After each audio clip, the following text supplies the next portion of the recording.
बिस्मिल्लाहिर्रहमानिर्रहीम। Dear students, welcome to biology class. आज हम बायोलॉजी में चैप्टर नंबर 9 स्टार्ट कर रहे हैं और इसका नाम है ट्रांसपोर्ट।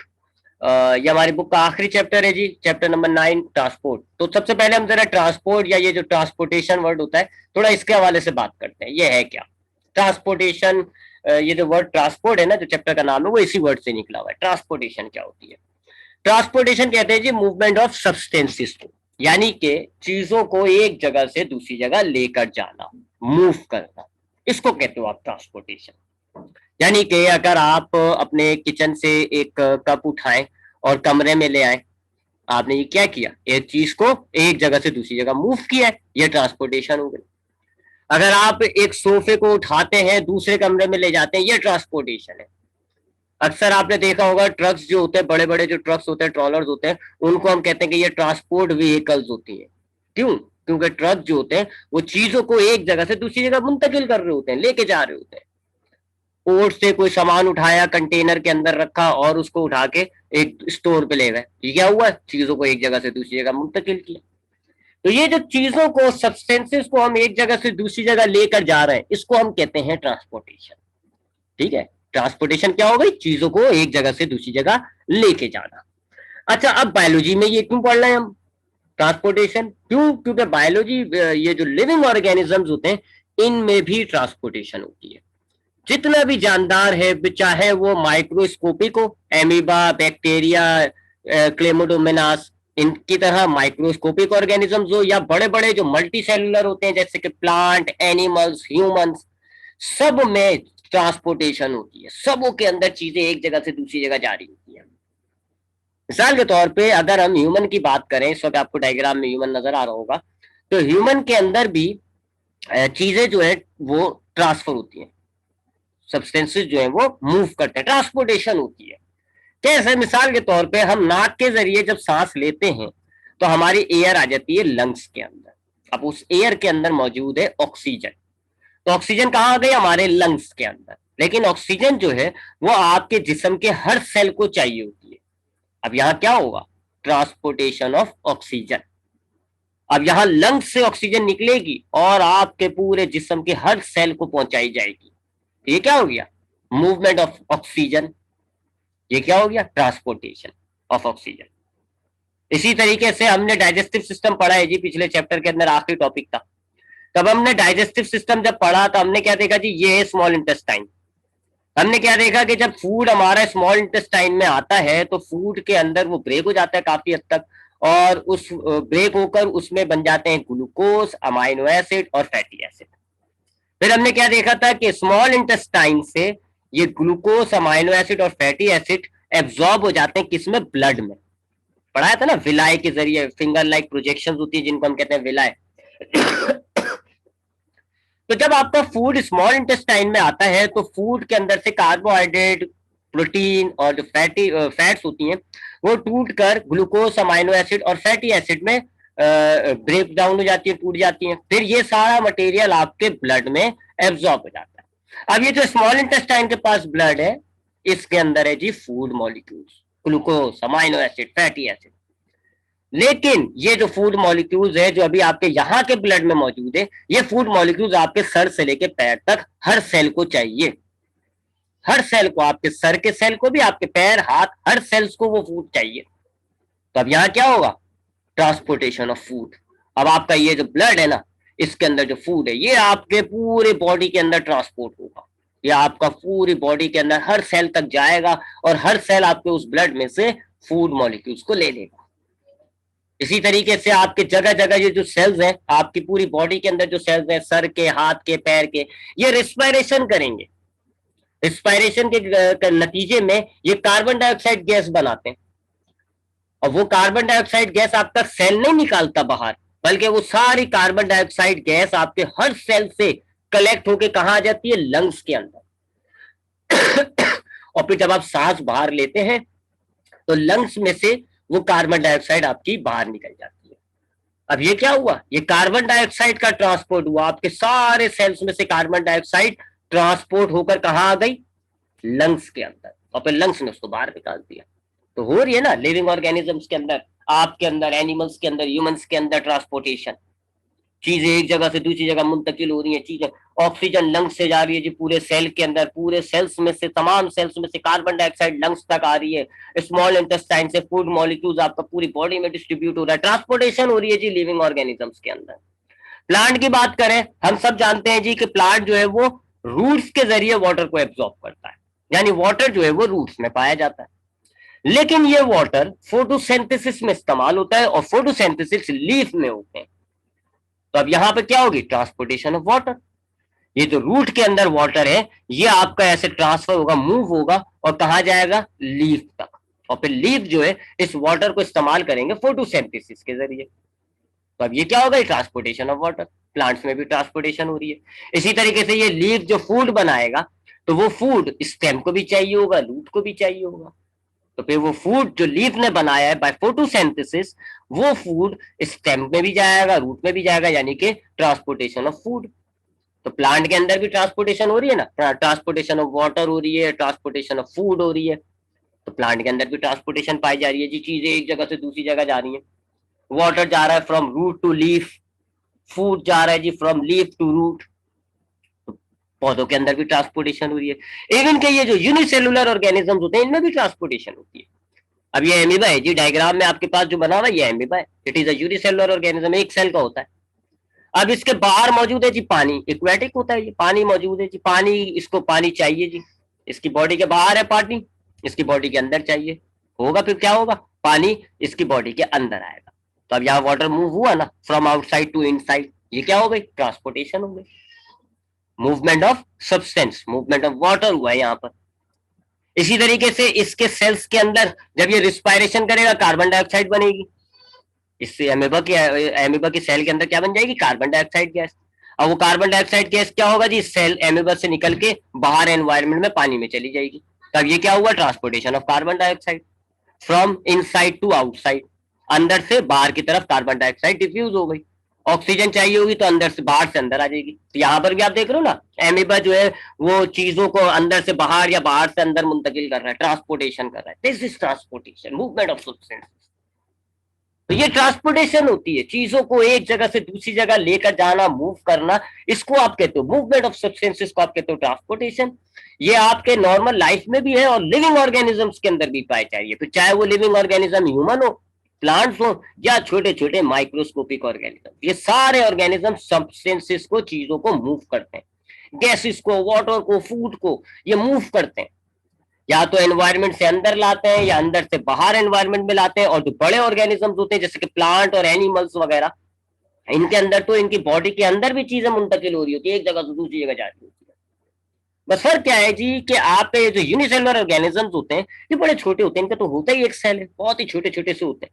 तो इनको ट्रांसपोर्टेशन के लिए कोई सिस्टम की जरूरत नहीं होती, ठीक है ना, कोई सिस्टम की। मिसाल देता हूं मैं आपको। मिसाल के तौर पे अगर आपको एक छोटा सा कप उठा के एक कमरे से दूसरे कमरे में रखना है, तो यहाँ तो आपको ट्रांसपोर्टेशन के लिए कोई सिस्टम की जरूरत नहीं होती, सीधा सीधा आपने कप उठाया और चलते चलते चलते दूसरे कमरे में ले जाके रख दिया। लेकिन अगर आपने, एक बंदा है जी ग्राउंड फ्लोर पे मौजूद और उसको आपने पहुंचाना है 100 फ्लोर पे, 100 फ्लोर पे पहुंचाना है, तो अब यहां पर आपको सिस्टम चाहिए। या तो सीढ़ियों का सिस्टम होता है, स्टेयर्स का, सीढ़ियां होती हैं जी, बंदा सीढ़ियों से चढ़ते चढ़ते चढ़ते चढ़ते ऊपर चला जाता है। या लिफ्ट होती है जी, एलिवेटर्स, बंदा लिफ्ट में बैठ जाता है, लिफ्ट उसको ऊपर पहुंचाती है। दोनों सूरतों में ट्रांसपोर्टेशन हुआ। आपने कप को उठा के किचन में रख के आए हो, ये भी ट्रांसपोर्टेशन है। एक बंदे को आपने 100 फ्लोर पे पहुंचा दिया, ये भी ट्रांसपोर्टेशन है। लेकिन हम क्या देख रहे हैं कि अगर कोई हायर चीज होती है, बड़ी चीज होती है, तो वहां ट्रांसपोर्टेशन के लिए हमें सिस्टम चाहिए। आपसे बोला जाए जी कि आपके पास एक, फॉर एग्जाम्पल, एक शीशा है जी, इसको उठा के उसको दूसरे घर में लेके जाना है, कोई मसला नहीं है, सिंपल सा है जी, उठा के लेगा।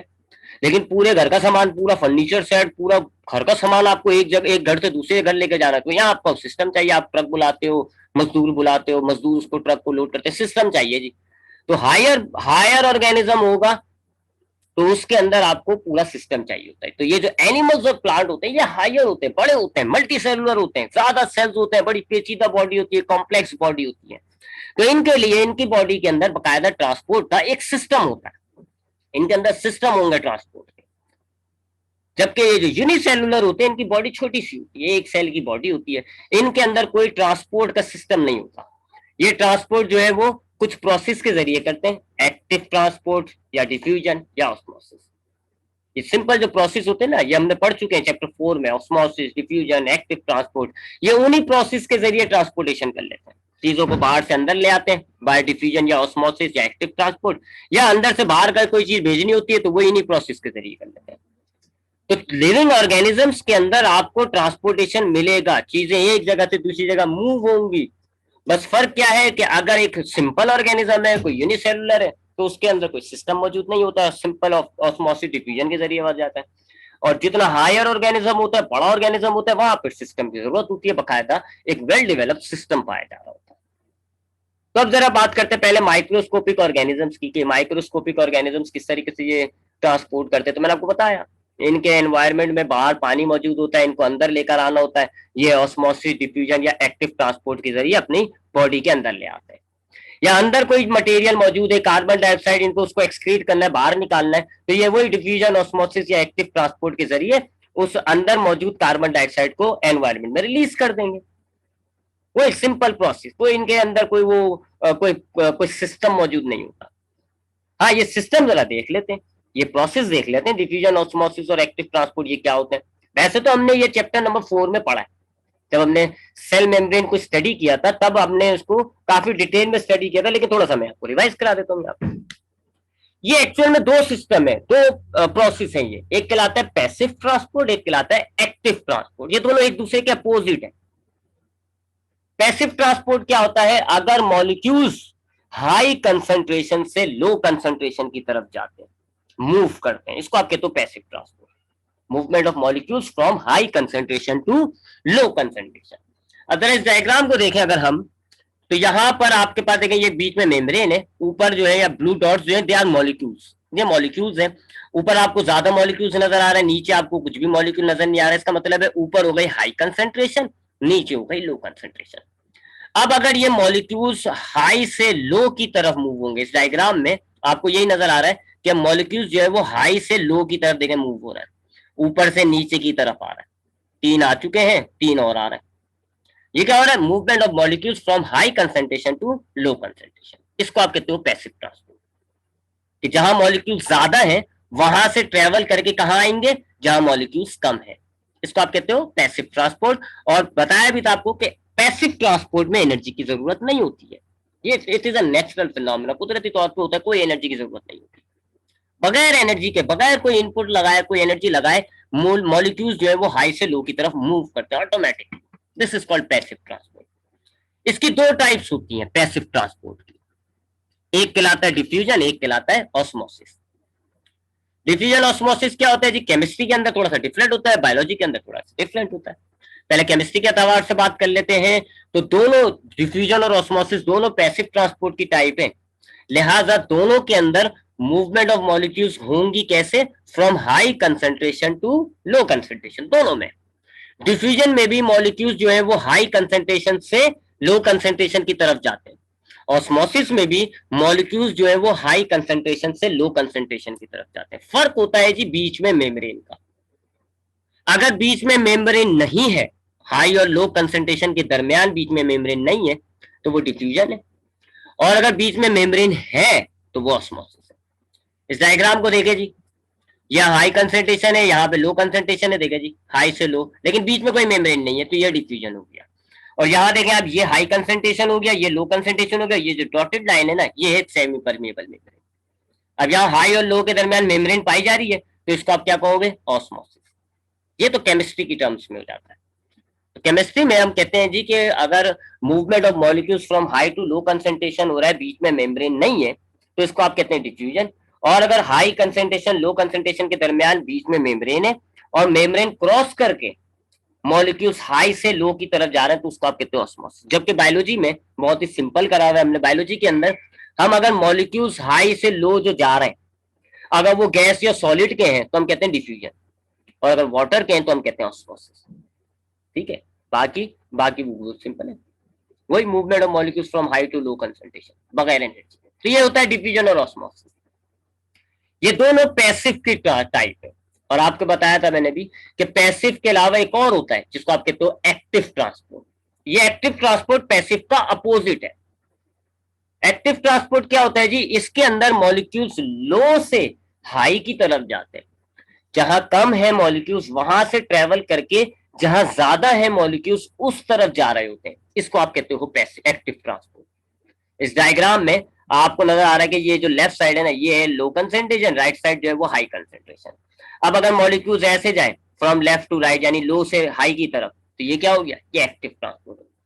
और एक्टिव ट्रांसपोर्ट के लिए आपको एनर्जी की जरूरत पड़ती है। एक्टिव ट्रांसपोर्ट बगैर एनर्जी के नहीं हो सकता। बगैर एनर्जी, अगर यहाँ एनर्जी ना लगाए तो फिर यहाँ पैसिव ट्रांसपोर्ट शुरू हो जाएगा और मॉलिक्यूल जो है वो अंदर से बाहर यानी हाई से लो की तरफ, तो ये अपोजिट हो गया पैसिव ट्रांसपोर्ट का। तो ये वो चार, वही तीन प्रोसेस होगा जी, ऑस्मोसिस, डिफ्यूजन और एक्टिव ट्रांसपोर्ट।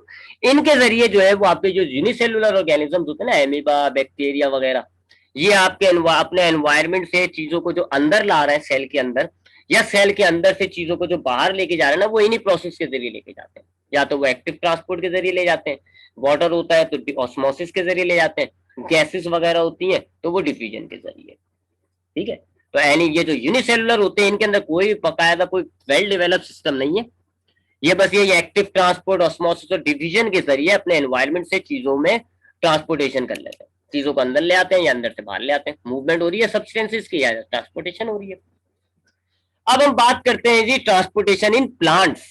प्लांट्स की बात करते हैं, फिर ट्रांसपोर्टेशन इन एनिमल्स की बात करेंगे। एनिमल्स के अंदर हम फिर ह्यूमन को देखेंगे। ठीक है, सब ह्यूमन ही की बात होगी। तब हम बात करते हैं जी ट्रांसपोर्टेशन इन प्लांट्स। अब ये तो आपको मैंने बताया कि प्लांट हो गया या एनी ह्यूमन हो गया, दे आर हायर ऑर्गेनिजम्स, ये बड़े ऑर्गेनिजम्स होते हैं, मल्टी सेलुलर होते हैं, लिहाजा यहाँ सिस्टम होगा, यहाँ वेल डेवलप सिस्टम होता है, या टिश्यूज होते हैं या कुछ स्पेसिफिक। प्लांट के अंदर स्पेसिफिक टिश्यू होते हैं जो इस काम के लिए होते हैं, जाइलम फ्लोएम। जाइलम फ्लोएम हमने पढ़े चैप्टर 4 ही में। इनके अंदर एक स्पेशलाइज्ड टिश्यूज होते हैं। जाइलम होता है जो पानी को ट्रांसपोर्ट करेगा, फ्लोएम होता है जो फूड को ट्रांसपोर्ट करता है। तो इनके अंदर स्पेशलाइज्ड टिश्यू है जो ये काम करेंगे ट्रांसपोर्टेशन का। कौन से? जाइलम और फ्लोएम। अब बात करते हैं जरा प्लांट के अंदर कौन कौन से प्रोडक्ट्स हैं जिनकी ट्रांसपोर्टेशन होनी है। पहले ये देखते हैं कि प्रोडक्ट्स कौन कौन से और फिर वो किस तरीके से ट्रांसपोर्ट होता है। तो प्लांट के अंदर 4 प्रोडक्ट्स होते हैं जो अपने वो एनवायरमेंट से लेता है या उनको ट्रांसपोर्ट करता है। Water, minerals, gases and food.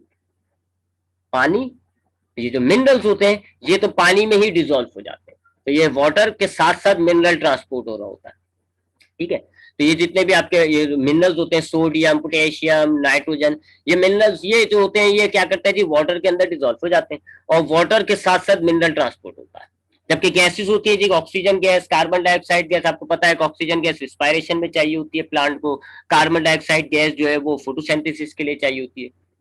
तो वो भी ये दोनों गैसेस कहाँ से लेगा? एनवायरमेंट से लेगा और फिर इसको ट्रांसपोर्ट करेगा।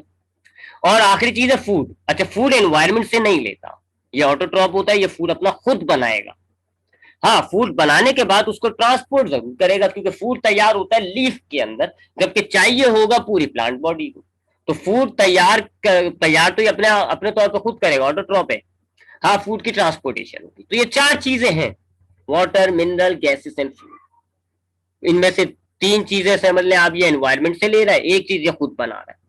वाटर, मिनरल और गैसेस ये एनवायरमेंट से कलेक्ट कर रहा है प्लांट, जबकि फूड जो है ये खुद प्रिपेयर करता है। इन 4 चीजों की ट्रांसपोर्टेशन होती है प्लांट के अंदर।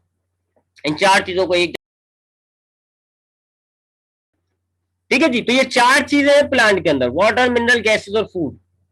वाटर, मिनरल और गैसेस ये एनवायरमेंट से ले रहा है, जबकि फूड ये खुद बना रहा है। इन 4 चीजों की ट्रांसपोर्टेशन होनी है।